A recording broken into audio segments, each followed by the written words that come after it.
ಎಲ್ರಿಗೂ ಸ್ವಾಗತ. ಅಪರೂಪದ ಮತ್ತು ಅತ್ಯಂತ ಶಕ್ತಿಶಾಲಿಯಾದದ್ದು ಶುಕ್ರಾದಿತ್ಯ ರಾಜಯೋಗ. ಸೂರ್ಯ ಮತ್ತು ಶುಕ್ರ ಒಂದೇ ರಾಶಿಯಲ್ಲಿ ಸೇರಿದಾಗ ಈ ರಾಜಯೋಗ ರೂಪುಗೊಳ್ಳುತ್ತದೆ. ಇದರ ಪ್ರಭಾವವು ಕೆಲವು ರಾಶಿಚಕ್ರ ಚಿಹ್ನೆಗಳಿಗೆ ಅಪಾರ ಸಂಪತ್ತು ಮತ್ತು ಸಮಾಜದಲ್ಲಿ ಉನ್ನತ ಸ್ಥಾನವನ್ನು ನೀಡುತ್ತದೆ. ನಿರ್ದಿಷ್ಟವಾಗಿ ಹೇಳುವುದಾದರೆ 2025ರಲ್ಲಿ ಈ ಯೋಗವು ರೂಪುಗೊಂಡಾಗ ಜ್ಯೋತಿಷಿಗಳು ಹೇಳುವಂತೆ 3 ರಾಶಿಚಕ್ರ ಚಿಹ್ನೆಗಳು ಅಪಾರ ಪ್ರಮಾಣದ ಹಣವನ್ನು ಸಂಗ್ರಹಿಸುವ ಮೂಲಕ ಕೋಟ್ಯಾಧಿಪತಿಗಳಾಗುತ್ತವೆ. ಆ ರಾಶಿಗಳು ಯಾವುವು ಎಂಬುದನ್ನು ನೋಡೋಣ ಬನ್ನಿ. ಕನ್ಯಾ ರಾಶಿ. ಈ ರಾಜಯೋಗವು ಕನ್ಯಾ ರಾಶಿಯವರಿಗೆ ಆರ್ಥಿಕ ಸಮೃದ್ಧಿ ಮತ್ತು ವೃತ್ತಿ ಪ್ರಗತಿಯನ್ನು ತರುತ್ತದೆ. ವ್ಯವಹಾರದಲ್ಲಿ ದೊಡ್ಡ ಒಪ್ಪಂದಗಳನ್ನು ಪಡೆಯುತ್ತೀರಿ. ವಿದೇಶಿ ಸಂಪರ್ಕಗಳ ಮೂಲಕ ಹೊಸ ಆದಾಯದ ಅವಕಾಶಗಳು ತೆರೆದುಕೊಳ್ಳುತ್ತವೆ. ಕುಟುಂಬದಲ್ಲಿ ಸಂತೋಷ ಹೆಚ್ಚಾಗುತ್ತದೆ ಮತ್ತು ಸಂಬಂಧಿಕರಲ್ಲಿ ಗೌರವ ಹೆಚ್ಚಾಗುತ್ತದೆ.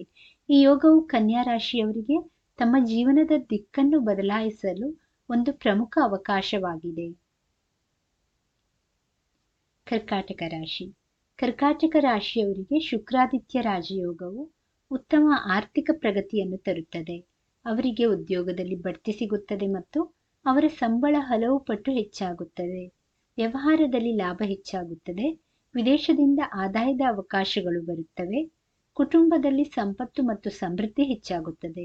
ವಾಹನ ಮತ್ತು ಆಸ್ತಿಯನ್ನು ಖರೀದಿಸುವ ಸಾಧ್ಯತೆಗಳು ಹೆಚ್ಚಾಗುತ್ತವೆ. ಈ ಅವಧಿಯಲ್ಲಿ ಕರ್ಕಾಟಕ ರಾಶಿಯವರಿಗೆ ತುಂಬಾ ಒಳ್ಳೆಯದಾಗುತ್ತೆ.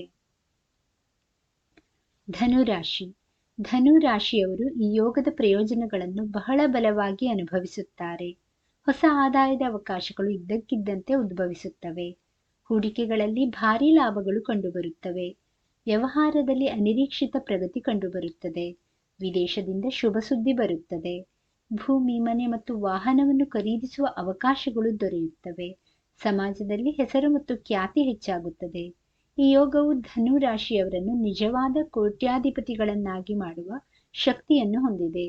ವೀಕ್ಷಕರೇ, ಮಾಹಿತಿ ಇಷ್ಟವಾದಲ್ಲಿ ದಯವಿಟ್ಟು ವಿಡಿಯೋವನ್ನು ಲೈಕ್ ಮಾಡಿ, ಚಾನಲ್ ಅನ್ನು ಸಬ್ಸ್ಕ್ರೈಬ್ ಮಾಡಿ. ಕೇಳಿದ್ದಕ್ಕಾಗಿ ಧನ್ಯವಾದಗಳು. Thank you for watching. Please like, share, comment and subscribe to Ayushvani.